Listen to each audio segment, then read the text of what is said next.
July 2011 heralded the first annual Pathways to Purpose Urban Youth Leadership Conference, which was hosted in Fort Lauderdale, Florida. This unique event brought together youth leaders from urban areas across the country in a collaborative effort to identify and overcome the challenges that arise from growing up in an inner-city environment. The event included team-building exercises, motivational speeches, and roundtable discussions. Let's hear more about the event from some of the people who made it possible.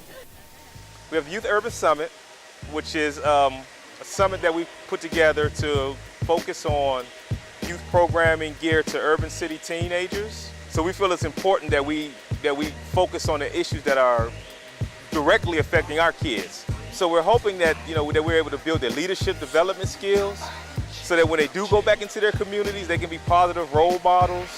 When they are faced with peer pressure incidences, they be able to handle them more effectively and even help their peers handle those peer pressure type instances more effectively. This conference is way different than our previous conferences. It's all about how we feel and what's going on in our communities and what we can do to change it and improve it. We're here to learn more about healthy eating and active living, leadership, volunteerism, and substance abuse.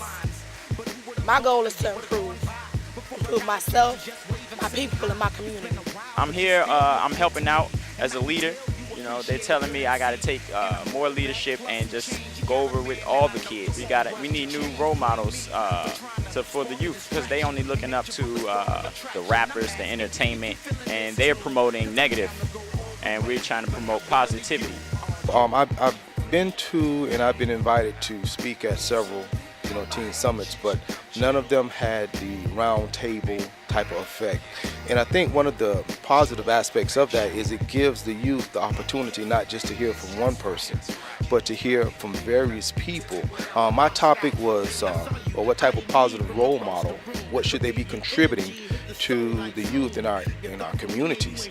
And just some of the answers that they responded back to me with was like, wow, they whatever it is they see, they're going to tell you. I want to say I think the highlight of the event may have been when Ron May did take two teens out for a ride in a Phantom Rolls Royce. When we did a contest where we picked, two kids were chosen, and he took them to a nice area just to show them the other side of life, that there's more that they can reach for.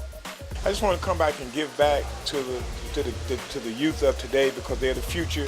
And I just want to, I told Jon when I came that I whispered in the ear that I want to do this, and he was like, really? I was like, that would be mind-blowing for these kids, because I don't want them to see this stuff on videos. I want them to be able to experience this. So I said, okay, Jon, this is what I want to do. I want to take two of these kids from this summit, and I'm taking them to lunch. I'm taking them on the beach. Let them really experience riding in this car. If they had a license, I probably would let them drive it.